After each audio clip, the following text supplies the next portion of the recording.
Howdy, friends and floorheads. This is Thursday night and a yet another RPG Roundtable Roulette. If you missed our first one, we had Sean Nittner and John Harper on, and you say, Craig, how could you beat that lineup? Yet I did. So right above me to my upper right, we've got Spencer Campbell, and up to my left, we've got Navi Drake. Navi, you've heard on the podcast before, and you've actually have seen her other half here. We played For the Queen together. But let's start off with a little introduction. So, Spencer, for the four people that don't know who you are, who the hell are you? It is wow, big shoes to fill following John Harper and then saying I have topped him. Hi everybody, I'm Spencer Campbell. You might know me under the name Gila RPGs. That's the name I publish my games under. That's also my Twitter handle. I am an indie TTRPG designer, publisher out of Chicago. If you know me, you know from some of those games up there, I designed Slayers and Nova and the Lumen system and a whole bunch of other things. And I have the world's best dog, Clover, who unfortunately, I was saying just before stream, she's leaving the house right now and I can't show her off. So I'm just going to tease the idea that I have this great dog. Well, anybody who watches your coffee talks is very familiar with Clover. All right, so Navi Drake, for the three people that don't know who you are, who the hell are you? Hi guys, I'm Navi Drake. I am half of the Couple of Drakes team. I am an indie TTRPG game designer and publisher, and I think I'm most well known for Court of Blades. That's my big damn book, but I've got some cool cult favorites, Hedge and Disaster Piece, Dead Belt. So if you picked up a game and you're like, why did anyone make a game about fighting off spirits in a restaurant? I don't get it. That was probably me, or we're gonna go have some intrigue in Renaissance Italy, and again me. So that's the kind of stuff that I do. Very, very cool. So the premise is we've got three guests and three hosts. So we are going to interview each other. So I will ask Spencer a question and Navi a question, and Spencer will ask Navi a question and me a question. We're going to end up with 6 questions total. I think I'll get it started. And Spencer, I'm going to start with you. So anybody who follows me on Twitter, anybody who has been watching the stream lately knows that I've been on a bit of a Spencer Campbell train lately. And I think at first, what drew me to you was a lot of your themes. I like the themes of your games, but what kept me on the train is the mechanics. I think that the mechanics in your work are very, very clever. So here is the question, sir.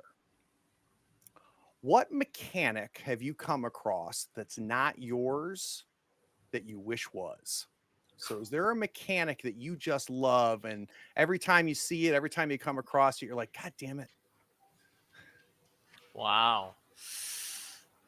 Mechanic that's not mine or that I haven't ripped off and sort of pretended is mine by having a weird altered version of it. It uses D8s and not D6s. Right? What if I did that, right? I took the thing that I loved in the resistance system and I just turned it into D6s and made it a little faster. Wow, that's a really, really good question. So walk me through your thought process then. And while you're thinking of how you're going to answer this, what goes through your head? So what's going through my head right now is that there's a lot of small, simple things that make a game run smoother that I just have an appreciation for, that I have also probably through just rules osmosis absorbed them and found a way to incorporate something like them in my game. So for example, I think the in Trophy Dark, you get this dark die essentially that grows and grows as things get worse. That manifests in 2 of my games in a slight, some variation of that, because I think it's such a cool idea.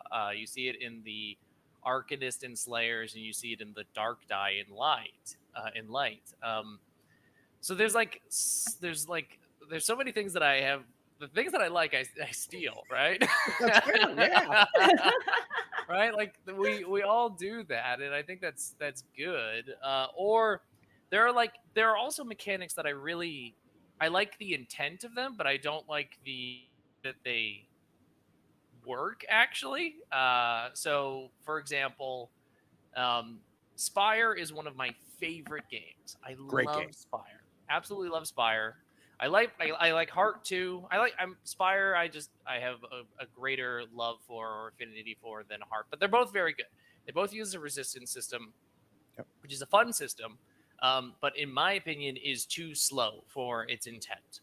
Building up a pool of dice in resistance takes too long, and resolving the roll takes too long, especially when you add in the fallout component. And I think fallout from resistance is one of the coolest mechanics out there. I love it.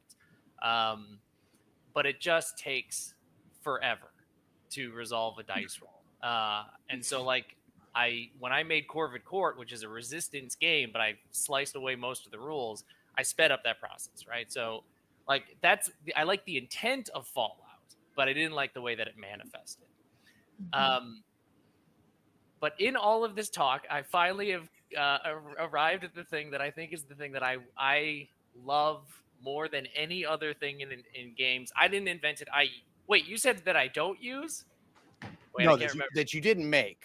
Great, excellent. I definitely didn't make this, but I want to incorporate it in everything. Beats, by and large, are the greatest mechanic that has ever been invented for role-playing games. We can end the discussion there, or I can talk for 5 hours about how great beats are. All right. So as a follow-up, and for those of Yeah. you watching, once the question is asked, it's a free-for-all for follow-ups, right? And then once we kind of wrap up that discussion, we'll move to the next question. So I guess first, where did you first come across beats, and why did it strike you as now being one of your favorite mechanics? Yeah, so for folks who aren't familiar with beats, we're going back to Heart. So obviously, Grant Howitt and Chris Taylor, I think, are brilliant designers. They do really cool stuff. So in Heart, you have a sort of a two-part character. You have your background and your like class, essentially, like the thing that gives you all your cool powers, like the apiarists, where you're full of bees with bee powers, and then you have a background, which is why you're going into the Heart, which is cool. You mix and match these things. The reason the background is so cool is because it gives you beats. And beats are, in Heart at least, divided into minor and major because that's how advancement works. But the concept of beats is these are narrative situations that you want to have happen in the session, that if they happen, if that thing occurs, or you can check that box, literally, you get to advance your character. So if it's a minor beat, you get a minor advance because that thing happened. The reason beats are so brilliant is it's advancement that players have buy-in on. They care about it, right? So you want these interesting narrative things to happen. Interesting narrative things are going to happen because that's the thing. That's the impetus for advancement, not getting XP, not just advancing at the end of the session, which is what I do in most of my games. But instead, like, you wanted a cool thing to happen and you did what it took to make that cool thing happen. The other reason beats are so cool is because it is a tool for the GM. Yep. I am a GM who does not like to prep games. I don't like to prep at all. I will have like 3 sentences on the page before a session starts, and then I just make it up. And if you've seen me like stream a game or play a game on an AP, I always start my sessions by asking players questions, and I use those answers to feed into whatever the session is going to be. I build it based off of that. Beats mechanically handles that then. So you tell the GM ahead of time, these are my beats. These are the things that I want to see happen. We can work together to try and make it happen, or we can try and find a way to weave these in. But this is the stuff that I'd like to see happen at some point in the session.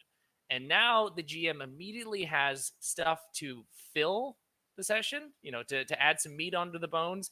And they know that it's not just like meat, it's meat filled with hooks that the players want to go bite into because, like, that's the thing. That's the thing that's going to let me advance. And I think it's super cool and interesting. So I think they're brilliant for advancement. They're brilliant for GM tools. And I saw them really for the first time in an interesting way with part.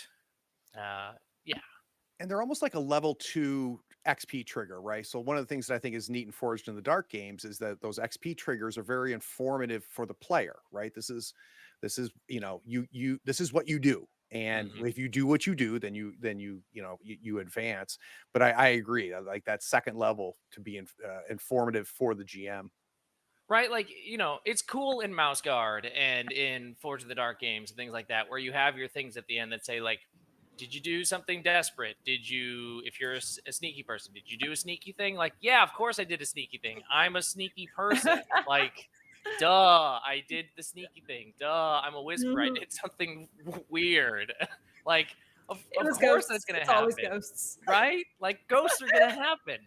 So, more interestingly, here's like 30 weird narrative things that I'm going to try and make happen over the course of our time playing this game. Like, and they can be mechanical. Like, Grant and Chris always say that like Spire is best played when players like try to like get messed up. Like Fallout is interesting, which is why I was saying it earlier. Like Fallout is a good mechanic. So like a beat is get major Fallout. So you're like, wow, okay, I'm gonna throw myself into the deep end. But it can also be like have a cocktail named after you because of your exploits, and you're like, that's pretty cool. I didn't even know that's a thing that I could try to make happen. But now I'm definitely going to try and do something that makes me worthy of a cocktail.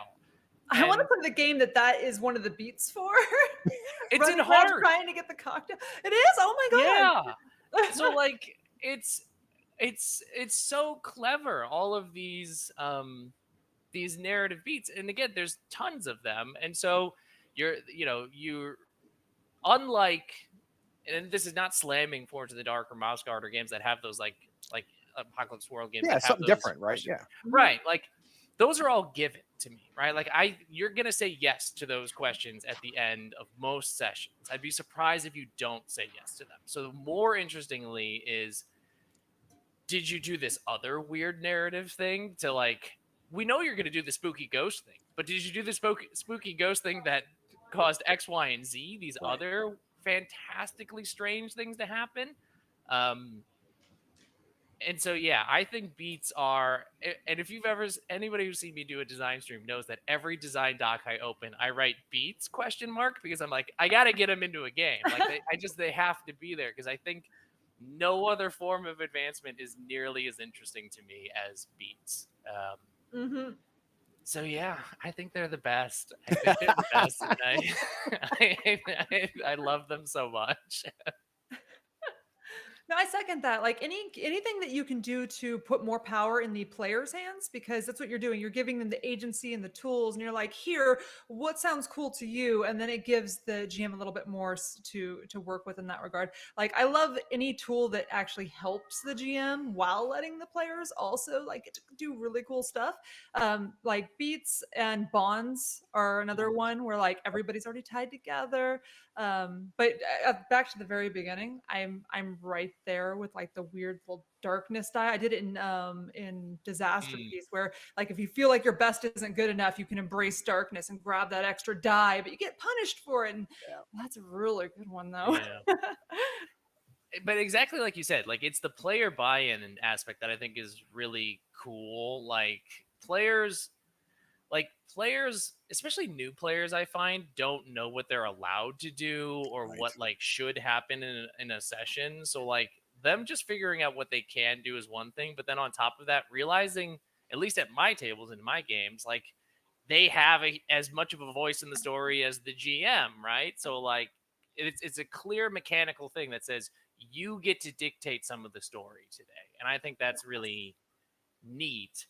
It also then like helps the GM so that they don't end up they can't create a weird railroady thing because they can't fully prepare for the situation because Mm-hmm. they're going to get some beats thrown their way and they're going to be like, oh, I guess I got to figure out how somebody's going to eventually be able to shove somebody off the top floor of a building today. That's a thing that they want to do. So I got to figure out how to make that happen. And that's cool to me. Yeah, and it does another neat little thing too, which is kind of mechanizes the social contract at the table too, right? Which is the GM and the player one on one, like, all right, let's make this happen. Let's do this. You have told me what you want to see happen. The GM has to participate at some level for that beat, to trigger, and it's very, very cool. All right, Mhm. so that was question number one. We're going to go counterclockwise. Good. So Spencer, it is time for you to interview Navi. All right. So the questions I prepared today are in the realm of that thing that I just mentioned, which is in the space of like new players and things like that. Because I think that's especially interesting and important. It's something that I run into all the time of dealing with new players. So, Mhm. Navi, my question to you is, Why am I nervous? oh no, right? uh, Anybody who's ever taught like a role playing game or game knows there's this concept of the teach, which can be like this colossal moment where you have to teach new people how to play a game, like, and it's Mhm. terrifying to do sometimes. So, what are your like best practices or your tips or tricks that you use to teach a new RPG to people? Um, and I guess I won't do follow ups or qualifiers. I'll just start there. Is like, what are your tips and tricks and practices when teaching a new RPG to people? Oh, that's a good one. I maybe I'm not nice. I don't know. I throw them into the deep end and then I yell from the shore, swim. So I like we get our character sheets, and often I tell people all the time, especially I think everybody knows by this point that my favorite game is like Blades in the Dark, and I've introduced so many people to Blades in the Dark. And I always tell, you don't even have to read the book. Just make a character, like go to the character creation, sit down, and you can learn as you play, and it's not hard. And that's actually how I prefer to teach. I think it's really beneficial if you know the game well yourself. It's probably different when you're sitting down with a group and even you don't really know the rules that well, and so you're all looking at the rule book, and in which case it's always adjudicate immediately and then do the research afterwards. Fix it in post, don't slow down the game. But as far as like new players and getting them excited, like I just like to get out there and give them the hook. Here's what we're gonna do. This is why it's exciting. Like here's what I think you're gonna enjoy, and then I kind of like guide them towards the parts of play that like I think they're gonna enjoy the most. And that's really it. Like I really do believe in throwing people in the deep end because we know how to play. Like some adults, maybe they think they've forgotten, but they haven't. We know how to use our imaginations, and we know how to interact with things that way. So, and so much of more narrative games are all about just kind of telling a story. The mechanics sometimes can fall kind of to the wayside, and then you remember, oh, it's time to roll some dice. So yeah, that's really my biggest tip to get people playing and excited about a game, is to just take them straight through character creation, let them know what to expect and the kind of things that will happen, but teach them at the table as you're playing rather than trying to front load. Because now this could be a me thing, but most people know by now I have a memory problem. I don't have a good memory at all. Like my memory is so bad. Sean is my memory. That's my partner. That's the other half of a couple drakes. He is my memory. I look at him all the time and go, please enter like input because I don't remember, like, so I can't be front loaded. If you try to tell me how to play a game without me actually playing it myself, Mm. 5 minutes later it's going to be, what do I do again? And I had that problem with Dungeons and Dragons. Even though I played it forever, I was that person who, well, when it wasn't my turn, I wasn't getting to enjoy everybody else's turn and be a fan of Mhm. them because I was too busy looking through the rules trying to remember the thing I couldn't remember. Mm. So narrative games, man, I love them. There's not as much stuff. I don't have to like have the whole like Yeah. my spell is this long, it takes up the whole page. You're doing something cool, but I can't really pay attention because I'm reading my spell stuff. So yeah, throw them in the deep end. Like just take them through character creation, let them learn at the table is my biggest tip. So I don't know if that works for everybody, but like that's how I want to learn. Like that's how I want to play. Like please invite me to your table and just be like, don't worry, we'll figure it out as we go. It's so interesting. I wanted to ask you this because I know Blades is one of your favorite games, and I've played Blade. I've run 4 Blades campaigns. I love Blades to death, and I have learned over the course of playing those campaigns the way I teach the game changes every single time. Interesting. Mentioned like the idea of throwing people into the deep end. and I teach people maybe a third of the rules of Blades, and then I don't teach them the rest of the game until we're like 5 sessions in. Wow. And I'm curious to know like what I want to know. I want to hear about your experience with Blades, because I know you're another Blades head. So I'm like, Mhm. what do you do? Because like for me, I've done the thing where I've sat down and I'm like, all right, let's do character creation, and then I'm like explaining all of the rules in relationship to the character creation. I'm like, well, this is a disaster. This took us way too long. Because one of my Mhm. favorite things about Blades is it is a it's a really well-oiled machine that has a bunch of teeny tiny gears. And Mhm. like I have learned that like I don't like teaching all those teeny tiny gears on the first Mhm. day on the teach. And so I'm curious, like, and you mentioned this idea with like narrative games and things like that, like where we see like the flexibility or the way that we change, like do you go 100% on teaching the rules, or like what percentage of rules do you typically teach when you first teach a group of game? Because my percentage is dropping and dropping the more I play Yeah, games. I think I agree with that. I think it's like you teach the primary, like the high level stuff. Like this is how you interact with the world. If we're talking about Blades, like you need to have a basic understanding of position and effect, and like that's kind of where you start. But you're right when it comes to things like turf. My first campaign, I played 20 something sessions. We stretched it to the point where everybody had so many skills that like they were basically superheroes at that point. Like we were punching Skurlock in the face, but we didn't play with turf because it was just not something that we wanted to engage with. And I mean, what's great about the system is you can just dump some stuff like that. So we didn't even touch turf. That's one of those things that I'd be like, okay, well, we'll add it in later when somebody shows an interest in it.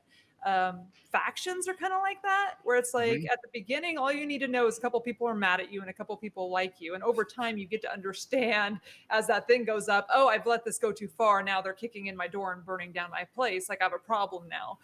So I think that can be taught on the fly a little bit. But I hear you because I'm the same way. What we need to play the session is really what I'm teaching, and then downtime, you can I learn downtime while you're doing downtime. Yep. Like, do you want to build something? Probably not, because I've stressed you out so bad that like you're gonna spend the rest of your life getting rid of that stress. So let's just pretend like there's no other downtime actions. But like that's so yeah, just teaching it as it goes. But there are entire sections of the game that, depending on the group, I just don't interact with, especially if the group doesn't find them that interesting. Turf was a big one for us. We just did not even do turf. We were totally happy, like hiding, and like when we pissed somebody off bad enough that they burned down our first place, we scurried off to a different place, and we're like, okay, well now we're hiding here, and we were like running like Fronty's florist shop, totally legitimate, and like we didn't want turf. We just wanted to go be smugglers or whatever we were doing. Whatever you have to do to play the part that you're playing and forget the rest. Want to know my great sin in teaching Blades in the Dark? Uh-oh. I don't teach position and effect on the first session. Okay, that I can't though with that. This is a great show. I had a lot of fun, guys. I appreciate everybody tuning in. That's the best part. That's the part that lets you play with the dials, because you're like, I really want to do this thing, and the GM says, first of all, that's impossible. Like it's like, no, you cannot seduce the mermaid god. And then you decide, well, okay, but with position and effect, I buy a little dice with this, and I push myself, spend some stress so that I can raise my likelihood of being able to do it. And it makes it so the GM can't say no. That's why the system is so beautiful. The GM cannot tell you no, because you can buy your way to a maybe. What's the resistance then for you, Spencer, that makes you like want to hold off on it? I totally agree. Like that's the stuff that the position effect is the stuff that makes the system sing. I the heart of get the game. I 100% I'm on board with that. The reason I don't teach it in session 1 is because it's the same reason I don't like Spire. It takes too long to build a dice roll. And Blaze in the Dark is about a negotiation when you do things. And the negotiation is cool. It's a big part of the game. But when I'm first teaching the game, especially with like newish players or people who are new to Blades, I just want to get the thing going. Yep. And so what that means is that position and effect manifest through the fiction. They manifest through the narrative description of what players are doing and then how I react to those rolls. Like I still let them roll everything. It's just how it reactions to those things. I just don't explain to them, well, it just didn't do very well because you have a limited effect. I just narratively explain, or I narratively describe a limited effect sounding thing to them so that they understand that there's ebbs and flows, that things don't always, like a success doesn't always feel like a success, but we're having this interesting conversation. And then I introduce it later on where I'm like, so you want a little bit more power? You want a little bit more influence on it? Now we're going to start talking about how we negotiate roles. But So that's my big sin, and I knew I know I that you you like to get into games fast though, because your games tend to be really fast paced, and you're like, I want to play it in an hour and a half, and so I can see with your style how you would want to strip stuff back and be like, no, let's baseline this down to its like lowest used to this setting and this weird stuff in your character, and then I'll pile the other stuff on. So I'll give you a pass. I'm gonna let that slide. Well, I'm going to call bullshit actually because you do use it and you do teach it, you just don't label it, right? And one thing where I'll agree with you a lot, Spencer, is and this gets into the gear aspect of Blaze, which when you are used to the system is part of the loveliness of it, right? How tight the game is. But like it's sometimes you can get lost going like, all right, if I assist, does it allow me to change the position, or is it only add a die? And like it's it's very, very particular and gets a little crunchy with that. But yeah, you still use it. You still use it. You just don't teach it. Right. Exactly. Position and effect still manifest. It's just the negotiation of the role doesn't exist, which is a huge part of Blades, right? A huge part is like them saying, here's what I intend to do, and then I say as the GM, here is your position and here is your effect. What do you want to do with that? I skip that part entirely. They say, this is what I want to do, and I say, great, roll it. And then I tell them what happens because in my head I have calculated a position and an effect base off of it. Oh, that's strange. That didn't work out very well for me. And then they are learning like, oh, I'm not always going to be super successful all the time. Or it goes spectacularly and they're like, wow, that was really great. And I go, yes, learn that you can position. Okay, I feel like you're being a little bit naughty though. You're playing a little bit of I have a secret because like the point of telling them their position and effect is so that they are competent and they know, okay, I have very limited effect. This is not something in my skill set. I'm going to get the shit kicked out of me when I fail this. They know because you just told them like, oh, it's really like that's what the limited means, right? So I feel like you're playing a little bit of I have a secret because like they might not know that like ass kicking is coming their way if they didn't know that like this negotiation like is hedging on a really good roll because you're limited. 100% fair. 100% fair. But also like I don't play games where my players get their asses kicked. Like it just doesn't happen in my games. Like, oh, you're a nice GM. Okay. I'm not nice GM. I'm power fantasy player, which is for me, I am always about the yes and it just gets better and it just gets better and it just gets better. Like there will be roadblocks, but there's never I'm gonna break your legs. You're gonna like and that's just my own personal preference. Blades is all about the kneecaps. Sometimes, but that's only after my players and I have like a clear understanding about how the rules of the game. On my first session, I would never ever punish a player like in a harsh way, and that's just like not the way that but that's just my own personal preference. Is that like to me, I would never have a player have like a horrible thing happen to their character and be like, tough shit, you don't know the rules or you don't know how to play the game. I gotcha. Grinder, like, welcome to Thunderdome. Well, yeah. I mean, a funnel's a whole other character. Right. Welcome to the late 70s RPG scene. Right. You rip up the character sheet in front of them. You disgust me. Get off my table. Oh, that's fantastic. All right. You're going to play with me again. Oh, that's great. All right, Navi, it is your turn to ask me now. Okay. All right. Here's my question.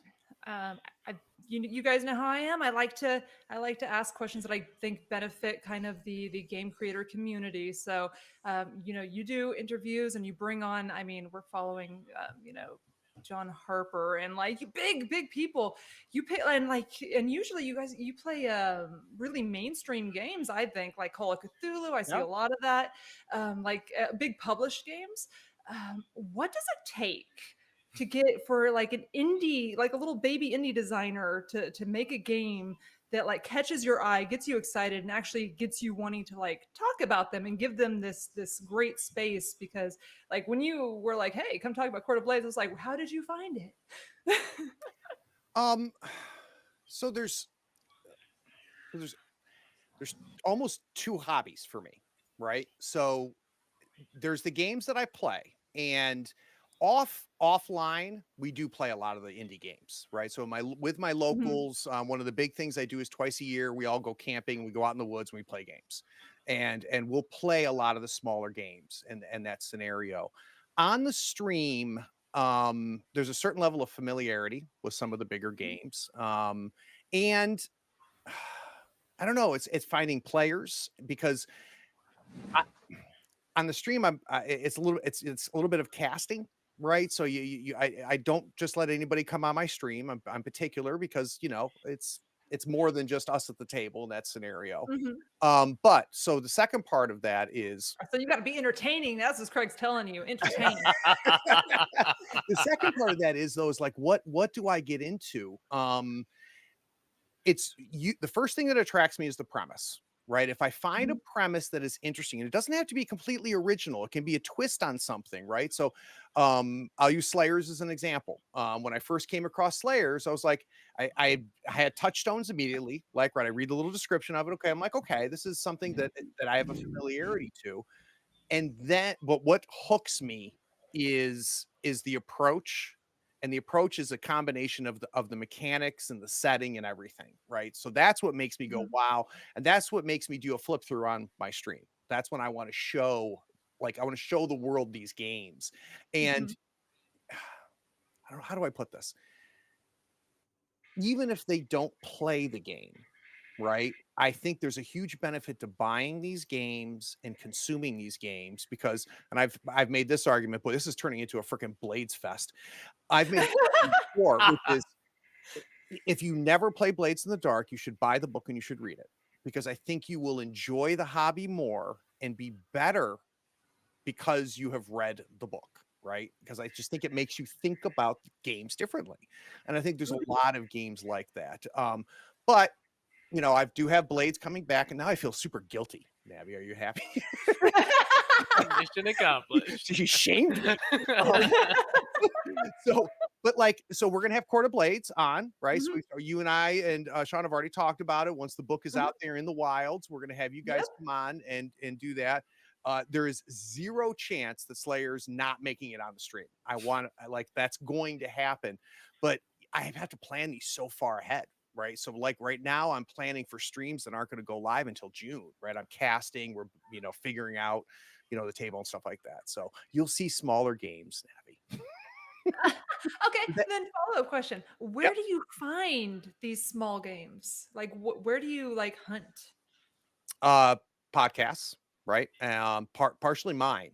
So one of the newer questions I've started asking creators when they come on is at the very end of my each episode. Now I ask them, "What do you love right now? Like, what are you consuming that's not yours?" Because I find that people that are creative, they like find something, they're like and they just get as much of it as they can, and a lot of times that leads me to look into things.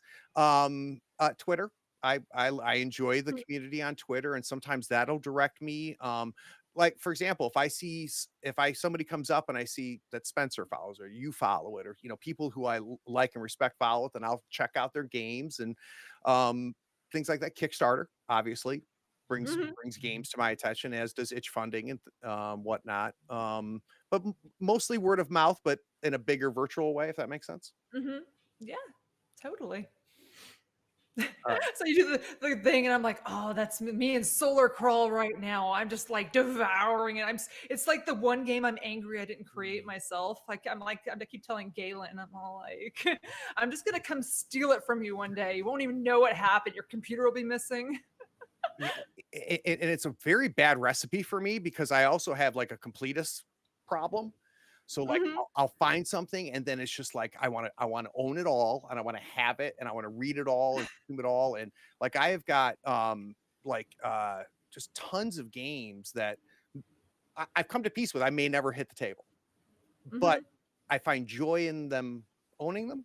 I find a tremendous amount of joy in reading them. And they end up making the table in a weird sideways way when I'm playing, a different game. Are you one of those people like I do this? You steal mechanics and just like put it in a game where it didn't exist before. Like I'm gonna just add this cool thing to this over here. So not on purpose. So what you'll find is on the stream, I'll start mixing up mechanics. I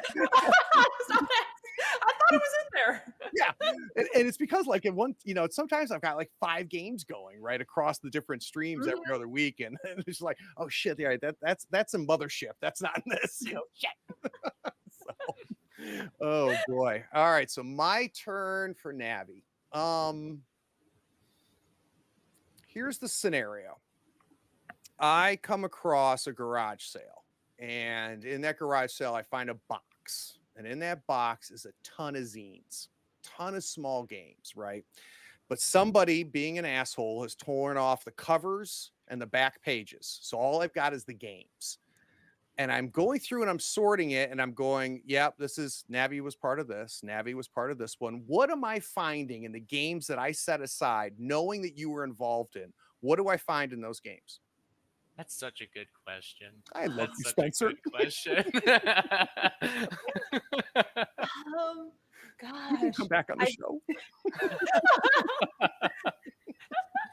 oh, I gotta think about this because like that's a deep question, and it also requires, in my case, for me to separate myself a little bit from my partner because Part of why I he asked and I do things together. And what's weird is that we've been writing collaboratively for about 14 years, long before we started writing games together. So I think we at sometimes share a brain. And Yep. so like I don't know sometimes where my style starts and his ends, and like it's a weird thing.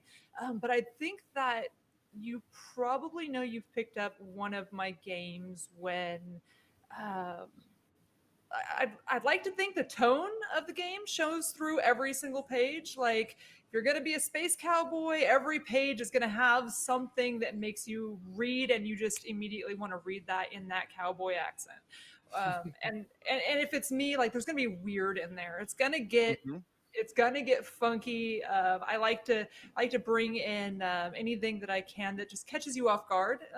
That's like, especially in a serious game. I think we almost had a similar conversation over Court of Blades, where like I snuck the witch who lives under the bridge as a faction, and she like speaks to all the cats in the city. Like that just kind of slipped into an otherwise relatively serious game, except for there is definitely like somebody who lives under that bridge and talks to all of the cats, and like she's a really strong faction in and to herself. So there's a story there if you want to go explore it. So if you find something that's like really kind of weird and whimsical and like heavy in tone, I think that's how you know that I had my little grubby hands on it. And is that also what you consume as well? Is that also what you're attracted to, or is it strictly an expression for you? You know, it's a guilt. It's actually this is my secret. So internet folks, do not tell anyone else. I ha- I'm snobby about what I read. I have a little bit of I bounce off of things very quickly. If I pick up a game or a book or anything and I don't like the tone that it's written in or the style, if it feels a little bit like stereo instructions, or I hand it to Sean and I say, you read this and you come give me the breakdown. So I am a little bit spoiled in that regard. I prefer to consume things that are a joy to read. And for me, it is a joy to read something where I feel the tone and it feels a little writerly. It feels like somebody was trying to tell you a story that gave you mechanics, not just a very, this is a game and here is how you play it. Because that really doesn't jive with the way my brain works. It kind of bores me a little bit, right? So Mhm. yeah, no, that's a good call out. I do prefer to consume things that are heavy in tone and consistent in their styling. When I look at the cover, I want whatever the promise is. I want to feel that delivered throughout the book, and that's why I try so hard for that. That's a great phrasing on that. Great phrasing on that. And I used to feel guilty that like art was important to me, but I don't anymore. I think that it is part of it, as is the design. I think it's a part of the entire thing. And it's partially why, it's not, I like the printed stuff, not just because I'm an old man, but because there's something about the printed thing, right? Mhm. PDFs are super handy to have, but I just still love and that's part of the experience for me. Yeah, I mean the curling up in your favorite chair or on a couch and just having your book open. Especially those of us who do this kind of stuff with the computers, like you feel like you're married to your computer already. Like Yep. you're glued to the damn thing 24/7. Grabbing a book and having it away is really so nice, and it can be tricky for, again, because the little indie people, it's hard sometimes for them to publish a printed product. It takes a lot of work to get that product to print. We've been trying to get, I mean, Court of Blades is, I think, will be out in about, I'm guessing, a little bit of a cheater, but I think about 6 weeks we're probably going to have finally have those prints rocking. It takes a lot, so I get it, but if you can, Yeah. get your stuff to print, because you are missing out on a whole market. Yeah. Just you got to print it. Like I want to read your book. I want to curl up with your game book on the couch, and that's like, give that to me, please. Yep. Yeah. All right. So it is Navi's turn to interview Spencer. Okay. How I I'm want nervous. to talk to you. I want to talk to you about asymmetrical design. That was my backup. I'm so happy right now. Like your jam is like asymmetrical games and quick gameplay, and I kind of want to know, like, what about that excites you, and like how do you think that like your players and whatnot have received that? Have you made any changes since you began? Do you do any balancing, or are you just like, to hell with balancing? Like what how do you do this? How do you do the asymmetrical? Yeah, 100% no to balance. Balance is out the window the second I sit down to design a game. When I was thinking about this, the question that was asked to you, I was like, if you know it's mine, because there's a thing in there that says there's no balance. That's my theme. I love asymmetry in games, and I think asymmetry in games is it's an interesting thing because people interpret it differently. So like, when I first started describing what I meant by asymmetrical to people, people would say, well, D&D is asymmetrical. And I would be like, but it's not. Like, I get where they're coming from, that like each class in D&D has like different things that they get as they level up. And then like, yes, some spells are like you roll the D20 and add the modifier. Some are a saving throw as opposed to like you're actively doing it. But like at the end of the day, a fighter with their cool magic legendary blood-soaked sword swings to attack something and rolls a d20 plus a modifier. And the wild wizard who's bending reality with their super cool magics to attack that same person is rolling a d20 and adding a modifier, which to me feels mind-numbingly boring. It doesn't, like, shouldn't those two things feel so different? Because we're describing things that are so different. So like in the fiction, such different concepts are going on. The mechanics should manifest and capture that difference. So when I say asymmetrical, I mean literally the players are doing different things at the table to show how different their characters are from one another.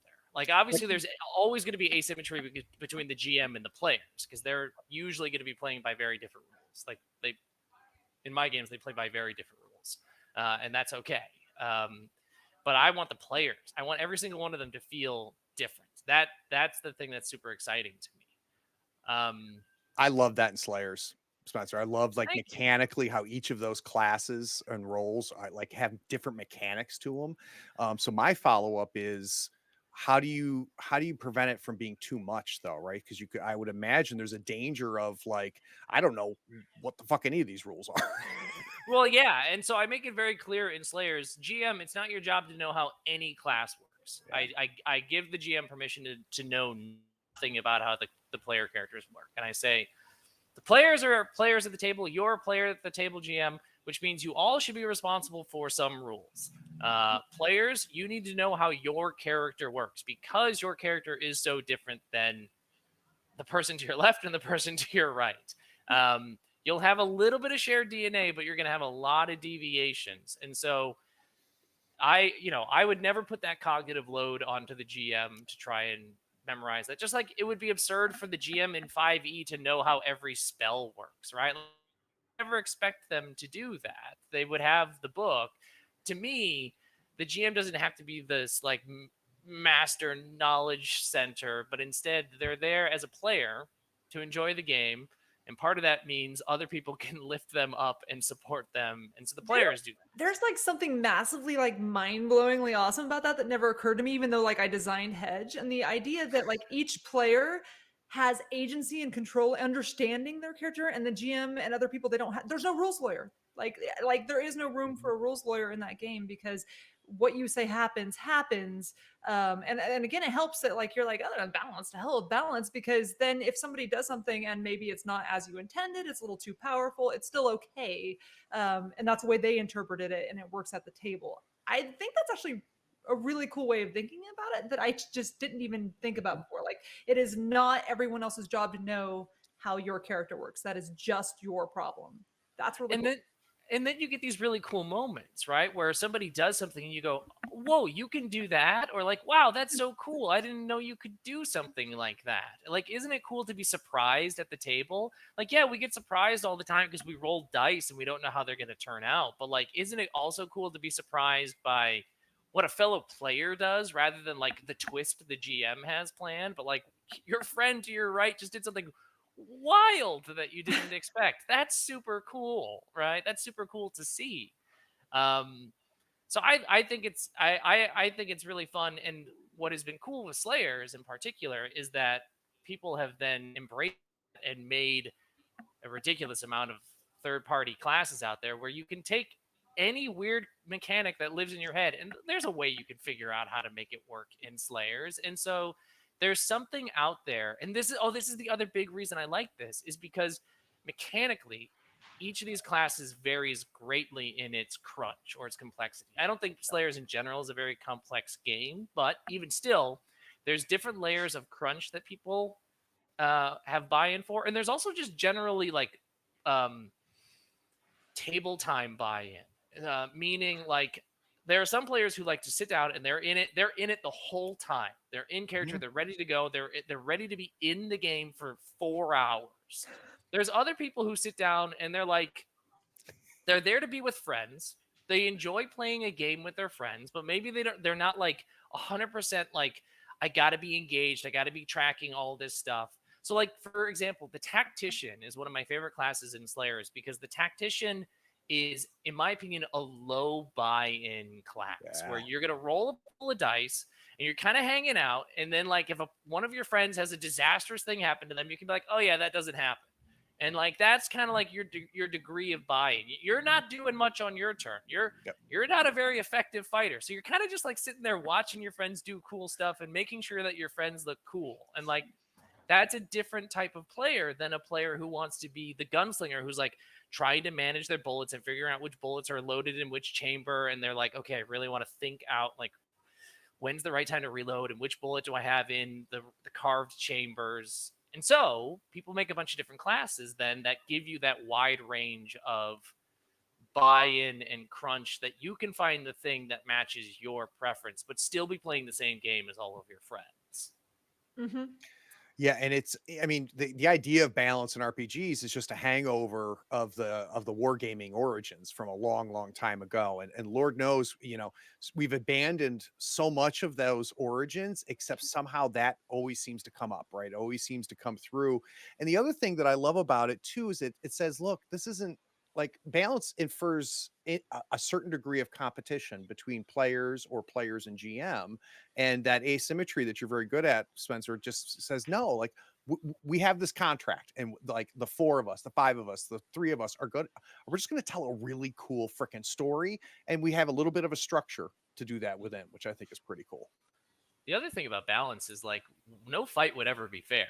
right? Nobody is going to go into a fight being like, all right, we've made sure that this is a fair fight. Like, everyone will fight dirty. Like, a monster will fight dirty to kill you, and you will fight dirty to kill a monster. Like, you would never, like, the concept of like the balanced fight where we're like, okay, we've made sure that both sides are equally represented in their strength, and before we do, like, who would do that? In what world would that be a practical thing? Spencer doesn't like boxing. That's what I'm hearing. No well, boxing. yeah, right. right, exactly, right. Unless we're doing something like that, like, I'm gonna stab that guy in the back the second I get the chance, and that's how I'm gonna fight him. I'm gonna kick him in the shins and throw sand in his eyes, and like, so that's, that's why I'm of the opinion that balance doesn't, it just doesn't in the style of games that I typically play. But I love asymmetry. Like, board games have figured it out. They figured it out way before we did, and I'm hoping that more RPGs start to figure out that it's a very cool concept, that we can bring in. It does require you to let go of the concept of balance, though, which, like you said, is a thing that many people are not super into the idea of doing. Navi, as an extension of that, then, for you as a creator, I mean, do you use phrases like, hey, we need to kind of pull this back a little bit, or that's a little too much? Do you find yourself just naturally putting some level of balance in there? Is that not balancing? Yeah, no, I mean, for me, that is balancing, and I do find myself doing that. I think that sometimes when I'm building character books, if I have something that I give someone that is just really, really powerful and really cool, I'm like, okay, but does this need to be toned down, or does everyone else need to get something a little bit more powerful? Because I think I feel a little bit like I don't want anyone to look through the books and feel like there's a correct answer. Now, if they're wildly different play styles, I think you can get around that a little bit better. But I don't know. It can be a little bit tricky, because I feel like, especially if you're doing a game that has in that Forge in the Dark thing, where like a lot of them they have like the political animals and whatnot, and they're not good fighters at all. Well, how do you make that feel balanced? How do you make that feel powerful compared to the dude who's literally over here able to kill everyone in the room? And I think about those things, and then when it comes to like the actual mechanics of rolling, I am very bad about. I'm a taskmaster. Like I can't not balance. Like everything. I have to have control. I have to know what the average dice outcome is, and I have to balance the game perfectly so that the average dice outcome kind of meets the tone of the game. If you're supposed to win more, and so when you look at my games and you're like, there's a lot of math in here. That was me with a pen and a paper, double checking my dice and the mechanics 5,000 times to make sure that you're gonna be able to progress appropriately for the theme of the game. I'm bad. I'm the polar opposite of Spencer here. Like, I am the dark side. I want to be more like him. I'm like, please teach me your ways so I'm not so stressed out about making sure that everything is controlled. Well, it's really funny because I used to be like that, because before I designed role-playing games, I took my chance at trying to design board games and card games. And board games and card games, balance is very important, right? Like, those are situations. So like, I designed them with my friend, and like, I would be the math guy, and I would sit there and I would have my spreadsheets out, and I'm figuring out like, okay, we got to have X number of this type of card and this to make sure that it's like a not only like a perceived balance, but like a practical balance between those things. And it was interesting because my friend is, he plays by the rule of cool in most things that he does. And I kept pushing back against that so much while we were designing board games and card games. And then when I was like, I'm going to just try doing role-playing games, I was like, actually, Mike was onto something. I should just kill math. And so it's very, I used to be the big balance guy for the longest time, and now so there's hope for me. That's what I'm hearing. Like, there's hope. There's like, all right. Start making board games. Yeah, right. Let that kill it for you, and then you go, I just want to have fun. I just want to have fun. Oh, that's funny. That is so funny. All right, so we've asked 5, we've answered 5. Now Spencer has the pleasure of asking a question of the least interesting person in the room. So go for it, Spencer. So, going back to my theme of like teaching games, new hobbies, and things like that. And I think this actually goes really well with Navi's question earlier about like picking games and like how you're like doing your like process for selecting games for streams and stuff like that. Is what tools can RPGs start to introduce or create that'll help with on ramping either like into the hobby in general, or if you want to be more specific, on ramping players to try a new thing for something like an AP or a stream? Like what tools do you need as somebody who produces content for role-playing games that will make that process easier for you? What can Navi and I do? No nice pressure. small easy question, Spencer. That's a good question. You know what is something that is for me relatively new? Because remember, I've been, when I started playing, it was, there was like 4 games you could buy, right? And 30 years later, it's a lot different. One of the things that I think is very helpful, and I prefer it not just in the beginning of the book, maybe not even just at the end of the book, is touchstones.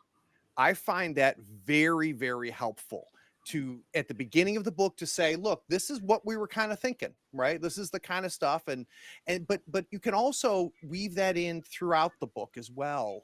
Because I think that's what we do when we're teaching new people is, when someone comes up to me and says, what's Court of Blades? I go, okay, this movie, that movie, this book, are you familiar with those? Okay, that's Court of Blades, like that's Slayers, right? And we do that normally. And I think for onboarding people, for GMs in particular, when they have your book in their hands and they're looking through it, I think touchstones are very, very helpful. Consistency in design, which I think is both thematic and mechanical. Even in the realm of asymmetry, right? So we talk about how asymmetrical, that was good, how asymmetrical some of the mechanics are in Slayers, but they all still feel the same. They have the same level of crunch. They're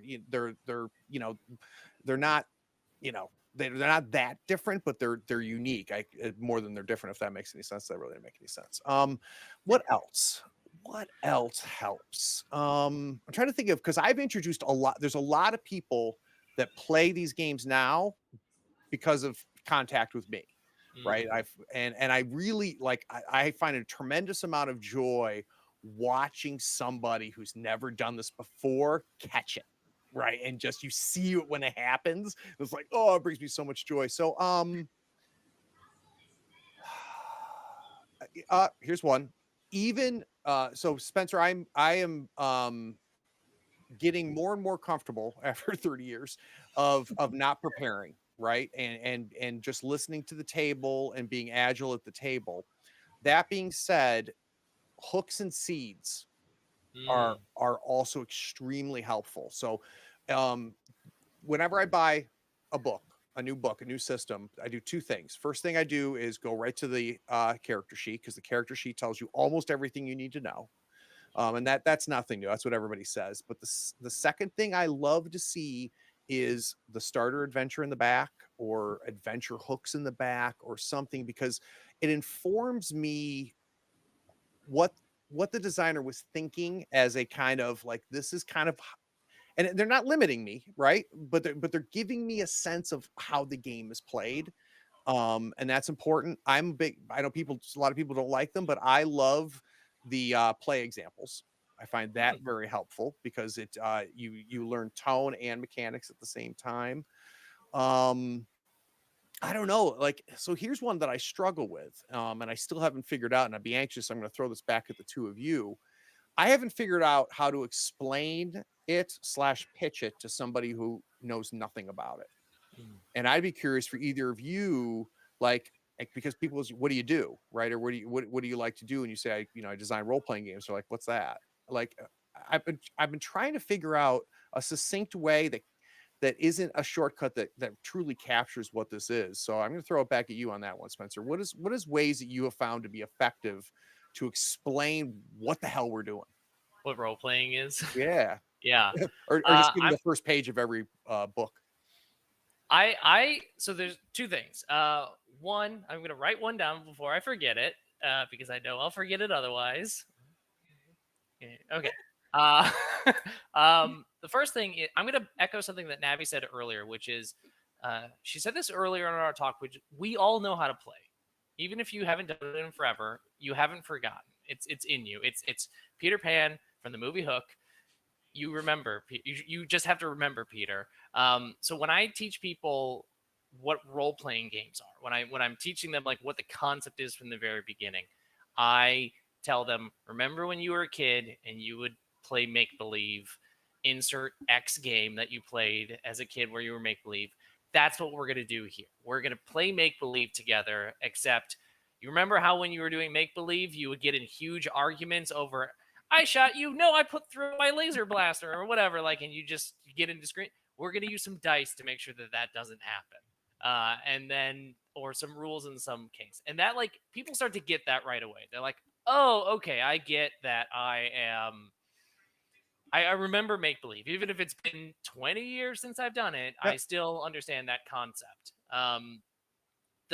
You mentioned the idea of like the first page of a book. I'm one of those people that has, and I'm going to continue to do this, stop putting in what is a role-playing game my books. I'm just not going to do it anymore.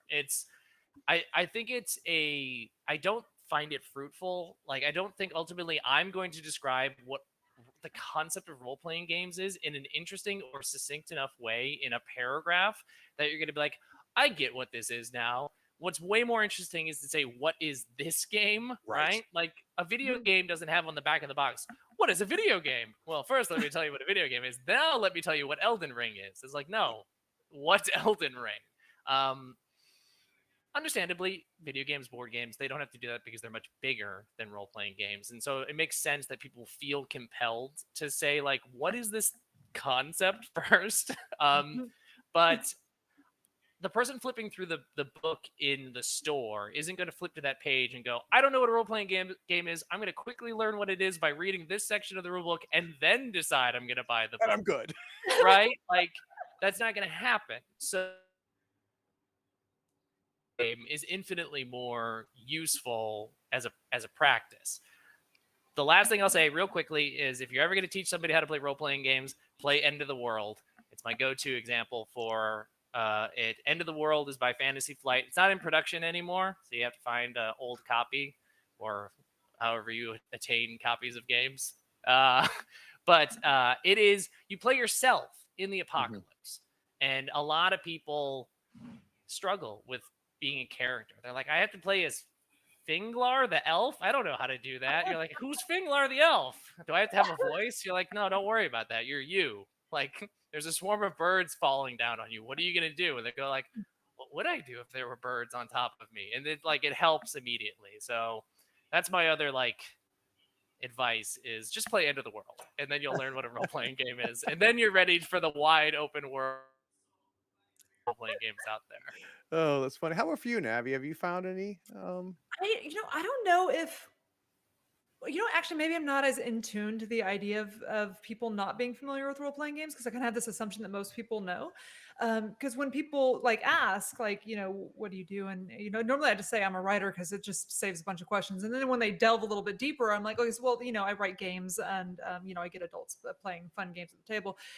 Like my go-to is really like, all right, so first you're gonna like get on your nerd hat, right? So we all know what nerds are. We're like the kids that you made fun of who sat around the table and improved. Like, that's what I do. I facilitate, like, you get to be an elf and you get like, and we're gonna go and we're gonna slay some dragons or whatever the niche is, or we're gonna play an episode of like I don't know, like something you love, Firefly. We're going to try and recreate our own crew, and we're gonna pretend that we're the crew of Firefly, sit around a table, some dice will dictate whether or not we succeed at things, and we're just gonna basically improv and have fun and play a game.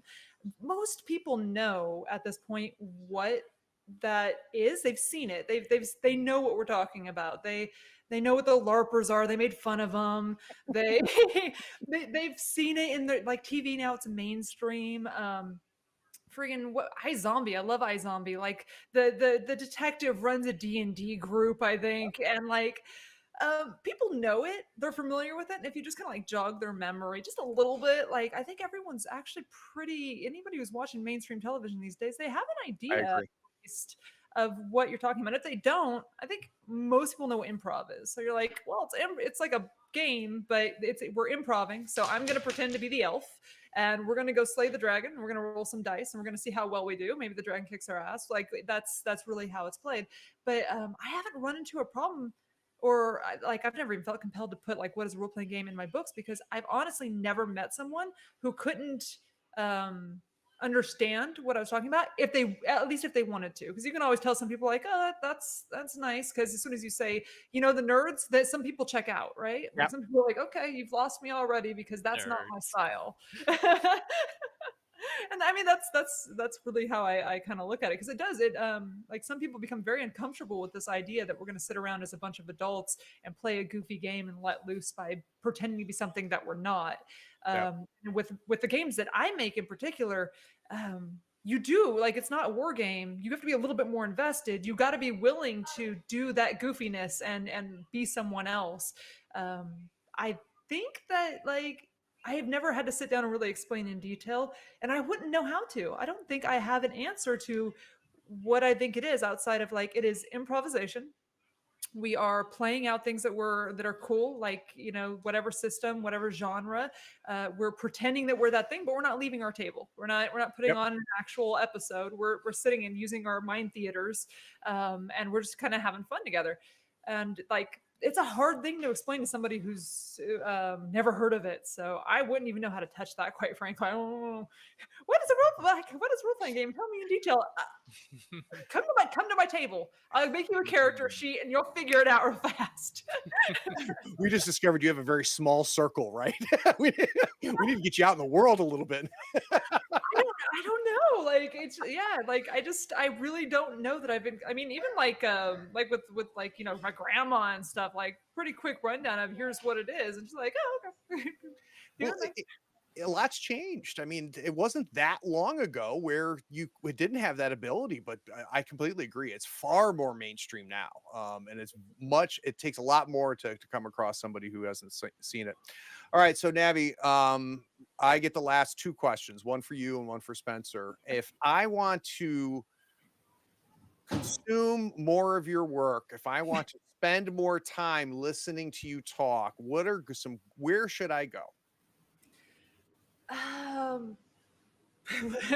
Listen to me talk. So I'm on Twitter pretty much every day. I'm super active on Twitter. Like, as a matter of fact, it's the best place to reach me. Like, it's better than email. I'm crap at checking my email, but I will check my Twitter every day. So I'm at Navi Musing on Twitter, and like, if you're gonna come talk to games with me, like, as long as you're not creepy, slide into my DMs. It's cool. Like, I'm really easy, and I love talking about games and talking to. I mean, whether it's talking to people who are interested in playing games or people who are game designers, like, I try to be as open as humanly possible. If you ask me a question, I'm going to do my utmost to answer it. So if you want to actually hear me talk or talk to me, Twitter, that's the best place. But if you're just like a passive observer and you want to check out some stuff every once in a while, a couple of drakes.com. I have a mailing list. I hate spam. I only send out emails through my mailing list when there's something big going on. Maybe I'm crowdfunding something, maybe I'm announcing something big, there's a new game. I mean, sometimes I'm actually so bad that I don't even announce a new game, so I'm awful. But, like, I won't spam you. You can check my mailing list if that's something that you want to do. So a couple of drakes.com, you can sign up for that. And yeah, and then to get games, just get your hands on some PDFs. I have an itch.io, so it's a couple of drakes.itch.io, and you can get just a ton of games and game material at this point. I think I have like 5 or 6 like mini games. I got the big game. I got some game aids and things, and my Blades in the Dark scores, which kind of were the thing that I was known for originally. That's how I Those are first still found you guys. there. Yeah, and we're working on it was kind of funny. We're working on another pack. We're doing it in a very specific manner. So we're going to do a 5-pack that's just for smugglers. So for the people who are like, how do I do this thing? So we're doing smugglers, and then I think the second most voted one that'll come out in a couple months is like the cultists, and we're just going to work our way through. So because right now you get our pack, and it's like it could be for any of the crews. Some of them are obviously for cultists, some are obviously, but this way it'll be like, boom, here's ideas. And if you're unfamiliar with my score packs, it's like a page, gives you a score idea, but it has lots of like choose your own adventure. So it's mostly meant to inspire you, give you some ideas, some clocks, and it's not a play it this way because we all know you can't play that way.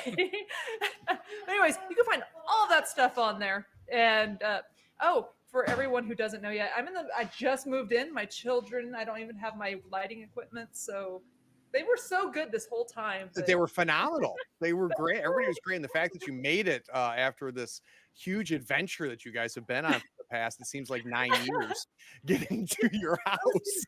So we drove from Texas to Pennsylvania, and like the U-Haul comes skirting into the driveway, and I'm unpacking my computer, and like I get it set up just in time for this. I don't have my lighting, I don't have anything. Half my stuff is still in the U-Haul, but I was like, I'm doing this, and I'm not missing it. There's no way, because I was so excited about this. Plus, this way I'm all like, I'm busy. You guys are gonna have to unpack. So, all right. So I don't think you realize this, but Spencer just sent me a $30 gift certificate to your website. So how should I spend it? Someone comes new, and what's the best way for them to be introduced to your work for $30?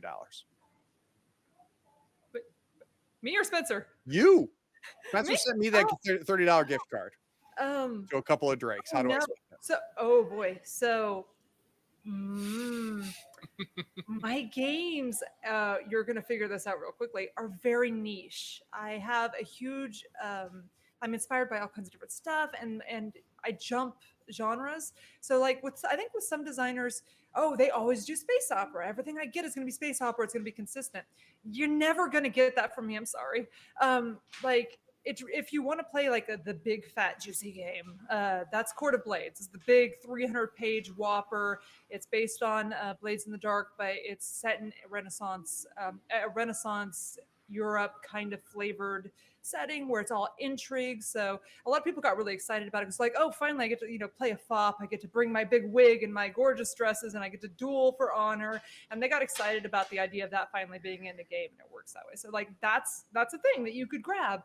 But on the other hand, like if you want to play Sailor Moon, I have Disaster Piece, and like it is. I mean, I'm such a fangirl of Sailor Moon. I created a game where it's a toolkit to play Sailor Moon, and I don't even pretend otherwise. You can reskin yourself and like be like, oh no, I am Guardian Gemini, not Sailor Mercury. But at the end of the day, you're getting to play that type of story, so you can grab Disaster Piece and do that.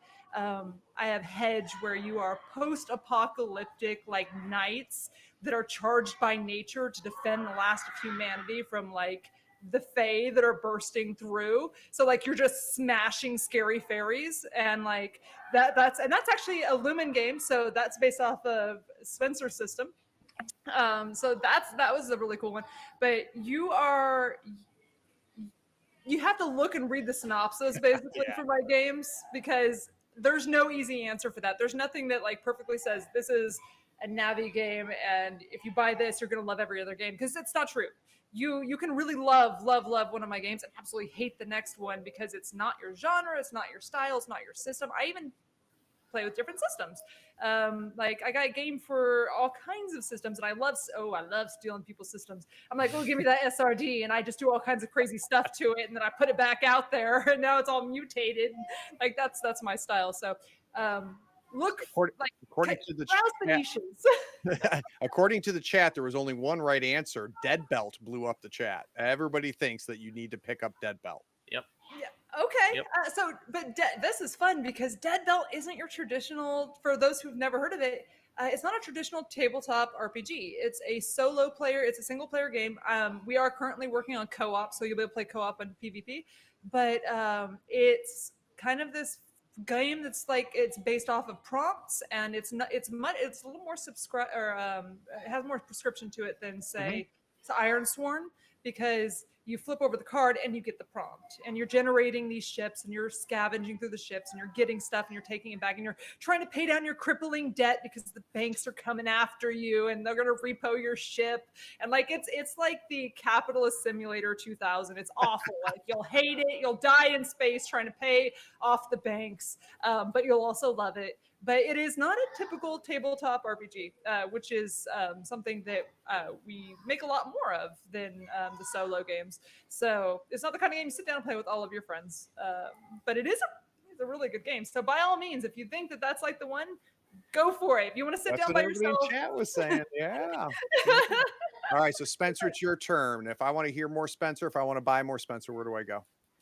I am Gila RPGs, Gila RPGs on Twitter. That's probably the best place to find me. It has I have also GilaRPGs.com, has links to all my stuff, my Discord server, my Twitter, my Shopify page where you can get my games, so the stuff in print that you can see, like the Nova stacks back there. I have an itch.io as well, so that's going to be gilarpgs.itch.io.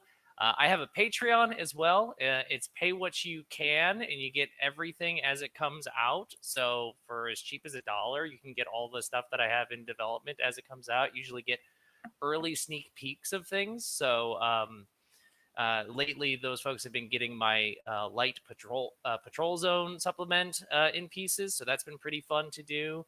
I also have a Twitch page where I haven't been doing my game design streams as much. We're planning a wedding and it's very busy, but I usually do design streams where for like an hour I just kind of stream of consciousness, talk about my process. I think you learn a lot about how I design things through that. And then on Sundays I host a casual sit down hangout show called Coffee Break, where I just sit down with one person and we drink a cup of coffee. It's so Navi was good. on it. And it was great. Yeah, no, that is a phenomenal show, Spencer. Thank you so much. It's the best way for me to start the week, is I just sit down with somebody who lights my brain on fire, and I'm like, all right, I'm ready to go. I'm ready to do this thing. I'm always inspired by the ridiculously cool people in the scene. So that's that. This Sunday, in case you're curious, I'm going to be sitting down with Logan Dean. He's a fellow Chicago indie designer who did The Company, which is if you like games like Control, you'll like The Company. You like what Logan is up to. So that's, go to GilaRPGs.com. You'll find all my links, or Twitter. You'll find all my links there. Or me shouting about Clover, my dog. That's probably what you'll get. All right. So Navi sent me my $30 gift certificate to your store. How am I spending it?